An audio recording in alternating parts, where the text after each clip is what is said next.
Hello les amis, j'espère que vous allez bien aujourd'hui. On va parler d'un sujet que j'adore en ce moment, c'est que la vente, c'est une séduction. Aujourd'hui, tout le monde vend quelque chose. Ça peut être une idée politique, ça peut être un restaurant, ça peut être une destination de voyage avec ta meuf, ton mec ou même avec tes potes. Alors pourquoi ne pas savoir bien le maîtriser? Dans cette vidéo, justement, je vais te donner les trois clés qui m'ont permis de passer de 20% à 35% de taux de closing en moins de 45 jours. Et tu vois, aujourd'hui, mon objectif, c'est que dans les 10 prochaines minutes, tu saches pas forcément mieux maîtriser ton pitch ou mieux répondre à une objection, mais c'est de savoir séduire ton prospect pour qu'il achète. Et quand je parle de séduction, je parle pas de faire les yeux doux à ton prospect, de le draguer, mais par contre, c'est de lui donner envie d'acheter chez toi. C'est de lui permettre de vivre ce que j'appelle l'expérience de luxe. Comment tu vas pouvoir permettre à ton prospect de vivre la meilleure expérience possible. Je rentrerai en détail dans 2 minutes, mais avant, j'aurais juste voulu clarifier un ou deux points par rapport à la définition de vendre. Aujourd'hui, vendre, il y en a énormément qui pensent que c'est vouloir convaincre, c'est vouloir persuader, c'est de donner des arguments logiques et rationnels pour que la personne en face de toi puisse acheter. Alors que moi, j'aimerais donner une autre définition de la vente. La vente aujourd'hui, c'est quelque chose de doux. C'est de pouvoir guider une décision. Tu vois, par exemple, est-ce que ça t'est déjà arrivé d'aller au souk et de repartir avec mais plein de conneries dont tu n'avais absolument pas besoin? Pourquoi? Parce que les gens adorent acheter, mais ils détestent se faire vendre. Et en fait, la vente douce aujourd'hui, quand je parle de vente douce, quand je parle de guider une décision, c'est absolument pas de convaincre ou de forcer quelqu'un à acheter, mais c'est au contraire de pouvoir donner un maximum de valeur pour que la personne en face d'elle s'auto-convainc et puisse avoir envie d'acheter naturellement. Bref, on va rentrer dans le vif du sujet. Pourquoi la vente, selon moi, c'est une séduction? On parle souvent d'expérience client une fois que ton prospect a acheté. Pour moi, l'expérience de luxe, elle démarre pas à partir du moment où il y a une transaction financière, mais elle démarre à partir du premier contact avec ton prospect. Elle démarre à partir des 30 premières secondes. Donc, par exemple, en closing, ça va être dès les premières secondes où ton prospect va arriver dans ton appel de vente, quelle va être la première impression que toi tu renvoies, quelle est la première impression que ton prospect te renvoie et avec quelle intention est-ce que tu viens dans ton appel. Est-ce que tu viens pour payer tes factures? Et dans ces cas-là, tu vas être dans un besoin de manque et ça va se ressentir et il y a plus de chances que tu loupes la vente. Ou alors est-ce que tu viens avec l'intention réelle de l'aider et donc la prochaine heure va être consacrée uniquement à la personne que tu as en face de toi. Et tu vois, aujourd'hui, ton prospect, il achète pas seulement un produit, il achète aussi une expérience pendant tout le process de vente. Et tu vois, on dit toujours que la vente, elle est émotionnelle. Que ton prospect, il achète un produit ou un service parce que ça lui coûte trop cher de ne pas le résoudre. Mais il achète aussi sous le coup de l'émotion, c'est-à-dire comment est-ce qu'il s'est senti avec toi dans l'appel? Comment est-ce qu'il a pu connecter avec toi? Et ça, c'est aussi des émotions qui peuvent favoriser la vente. Et pour le contexte, hier matin, je proposais un accompagnement en e-commerce. Donc, tu as toute une partie SaaS où tu peux créer ton logo, ton site internet, etc. avec de l'IA. Et tu as aussi toute une partie accompagnement et formation. Donc, c'est vraiment une masterclass pour le coup. Et tu as aussi donc toute une partie formation pour continuer à monter en compétences. Enfin, bref. Donc, avec mon fameux prospect, on discute de ses projets, de ce qu'il a essayé de mettre en place, de ce qui n'aurait pas fonctionné selon lui. Et en fait, à chaque fois qu'il me disait quelque chose, de manière naturelle, je faisais le lien avec les valeurs de notre entreprise. Et en fait, hier, il m'expliquait justement une petite anecdote par rapport à une mauvaise expérience qu'il avait eue quand il a voulu créer une marque il y a 2 ans. Et en fait, il avait commandé un produit sur un site chinois. Et quand il a reçu le produit, déjà c'était un produit de merde. Genre au bout de la deuxième utilisation, ça fonctionnait plus. Il avait acheté un gadget. Et en plus de ça, le paquet est arrivé dans un espèce de sac noir poubelle avec des écritures en chinois. Et en fait, il était hyper déçu dans son expérience client. Et il me dit, moi, j'ai absolument pas envie de faire vivre la même chose quand j'aurai une marque à mes clients, en fait. Parce que comment est-ce que je peux fidéliser les clients s'ils reçoivent une mauvaise expérience avant même d'utiliser le produit? Et en fait, à chaque fois, je faisais des liens avec nous, ce qu'on proposait, avec les valeurs de notre entreprise, etc. Parce que, en 2 mots, nous, la mission de l'entreprise pour laquelle je travaille en e-commerce, c'est de permettre en fait à tous ceux qui veulent entreprendre de pouvoir créer une marque avec leurs propres valeurs, de proposer des produits qui ont déjà fait leurs preuves sur un autre marché, donc des produits de qualité, et de pouvoir proposer donc une marque long terme, et donc de pouvoir fidéliser les clients en offrant la meilleure expérience. Donc des délais de livraison qui sont hyper rapides, de pouvoir avoir un beau packaging professionnel, etc. Et donc tout ça, je lui explique parce que c'est vraiment un dialogue en fait entre deux personnes. Et à chaque fois, il me dit, tu vois, c'est exactement ce que je recherche, c'est exactement ce que je veux. Parce que moi, quand j'ai commandé sur ce site chinois, ça m'a vraiment découragée à vouloir créer une marque, etc. Et en fait, à chaque fois, je me disais, c'est drôle parce que quand tu es dans une bonne énergie, que ce soit l'infopreneur ou même le closer, déjà tu prends beaucoup plus de plaisir dans tes appels, tu vois pas forcément le temps passer. Et en plus de ça, t'es, toi tu te sens bien. Toi t'es confortable, toi t'as pas besoin de mettre un masque, t'as pas besoin de lire ton pitch à chaque fois, d'être stressé de est-ce que j'ai bien coché la prochaine étape sur mon script.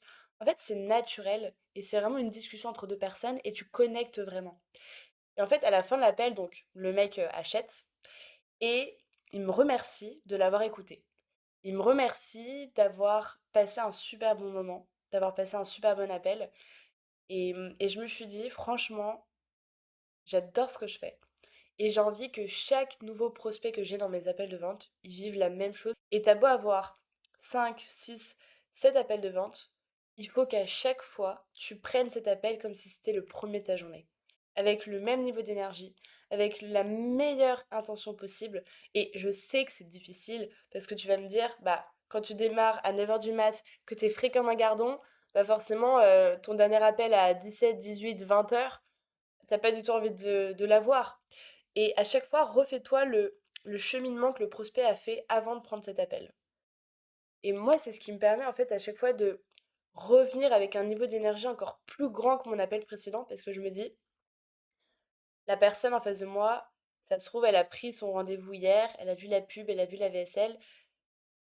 Depuis 24 heures, elle y pense en fait à ce rendez-vous. Et moi, peut-être que c'est le sixième de ma journée, mais je vais faire comme si c'était le premier pour pouvoir l'aider et pour pouvoir la rendre le plus confortable possible. Peut-être que elle, c'est la première fois qu'elle prend un appel de vente avec une entreprise, etc. Elle ne sait pas forcément à quoi s'attendre.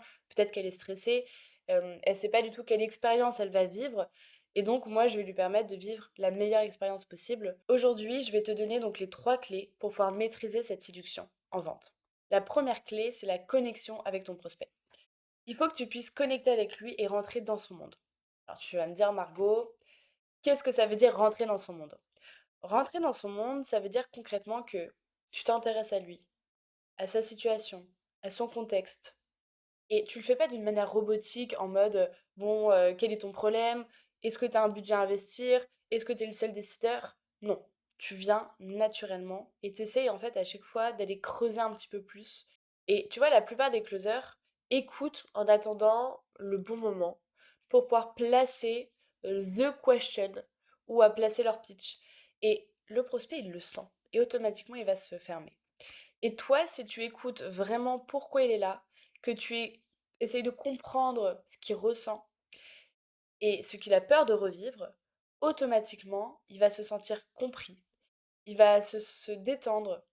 Et une fois qu'il sera détendu, il sera dans les meilleures dispositions pour prendre une décision. La deuxième clé que j'aimerais bien partager, c'est l'intention. Il faut que tu aies l'intention réelle d'aider ton prospect. Parce que c'est un win-win. Ton prospect, lui, il va régler un problème dont il souffre depuis trop longtemps. Et toi, tu vas avoir un impact positif. Et en plus de ça, tu vas gagner de l'argent. Et aujourd'hui, tu vois, la question que tu dois te poser avant chaque appel, c'est pas comment est-ce que je dois le closer. C'est comment est-ce que je peux l'aider de la meilleure des manières. Et parce que tu vois, à partir du moment où tu as l'intention réelle d'aider quelqu'un, ton énergie, elle change totalement. Et tu vas poser des questions différentes, tu vas écouter différemment et le prospect va le ressentir. Et tu vois, en fait, les gens aujourd'hui, vraiment, j'insiste vraiment là-dessus, les gens sont pas idiots. La plupart des gens ont un radar très développé pour détecter si tu es là dans leur intérêt ou si tu es là pour ta commission. Et si tu dégages cette énergie de j'ai besoin de cette vente, j'ai besoin d'argent, j'ai besoin en fait que tu sois closé, il va le sentir et il va se braquer. Et automatiquement, ta vente, elle va complètement foirer. Mais quand tu arrives avec l'intention réelle d'aider, de résoudre son problème, que déjà parce que tu es certain de ce que tu proposes et que tu sais que ce que tu vas proposer va l'aider et changer sa vie, il faut que les clients soient heureux de te payer. Et tu vois, il y a 3 jours, j'ai investi une grosse somme d'argent, plusieurs milliers d'euros, dans un accompagnement qui me tenait vraiment à cœur pour le coup. Et dans l'appel de vente, donc elle me donne la somme et je me dis, bon, allez, let's go, on y va. Et donc je paye.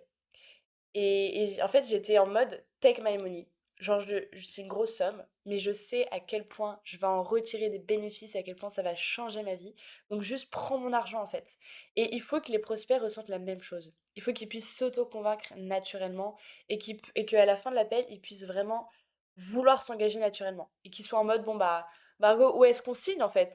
La troisième clé, c'est le détachement. Il faut que tu puisses être détaché de la vente et je sais à quel point c'est difficile de dire ça et de l'appliquer. Mais il ne faut pas que tu aies peur de ne pas vendre. Détachement, c'est pas se foutre du résultat. C'est être tellement dans un état d'abondance. Parce qu'en fait, quand tu es dans un état où tu as peur de ne pas vendre, tu vas être dans un état où tu vas manquer d'argent. Tu vas te dire, putain, j'ai un objectif à atteindre, je vais être stressée, etc. Ça fait 3 jours que j'ai pas closé. Et en fait, cette peur, elle va se ressentir chez ton prospect. Et tu vois, c'est un peu comme les chevaux. De manière inconsciente, ton prospect va le ressentir qu'il y a quelque chose qui cloche et que t'es pas là vraiment pour lui, mais vraiment plus pour toi. Et le détachement, c'est arrivé dans l'appel en disant, si c'est le bon match, bah let's go, on part ensemble. Et au contraire, si ça marche pas, dans ces cas-là, c'est ok. J'en ai un autre après. Je te souhaite tout le bonheur du monde, bonne chance et bonne continuation. Et en fait, cette énergie-là, elle inspire vraiment confiance. Elle inspire le respect, elle inspire le leadership et paradoxalement, elle donne encore plus envie à ton prospect de s'engager avec toi. Et dans ton appel de closing, garde en tête que c'est toi le professionnel, c'est à toi de pouvoir donner le meilleur diagnostic à ton prospect, de lui proposer la meilleure solution possible parce que c'est dans son intérêt et pas dans le tien. Et pour la petite anecdote, moi à un moment donné j'avais beaucoup peur du rejet et c'est des choses que je travaille encore aujourd'hui, voilà, qui se traduit aussi parfois dans mes relations personnelles, etc. Et cette peur du rejet, je me suis rendu compte qu'elle se traduisait beaucoup dans mes appels de closing parce que parfois je n'osais pas forcément proposer l'offre premium à mon prospect parce que j'avais peur qu'il me dise non et d'avoir des objections. Sauf que parfois c'était égoïste de ma part parce que je pensais à moi. Je me disais, bah j'ai peur qu'il me dise non, alors que peut-être que cette offre premium aurait beaucoup plus aidé ton prospect vu sa situation actuelle. Et donc c'est pour ça que c'est vraiment important que tu puisses venir avec cette réelle intention d'aider et que tu puisses lui proposer la meilleure chose possible pour ton prospect dans son intérêt à lui. Voilà. Donc pour résumer, il y a 3 clés: connexion, intention, détachement.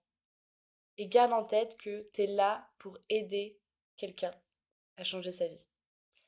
N'hésite pas à t'abonner si cette vidéo t'a plu. Passe une bonne journée, c'était Margot.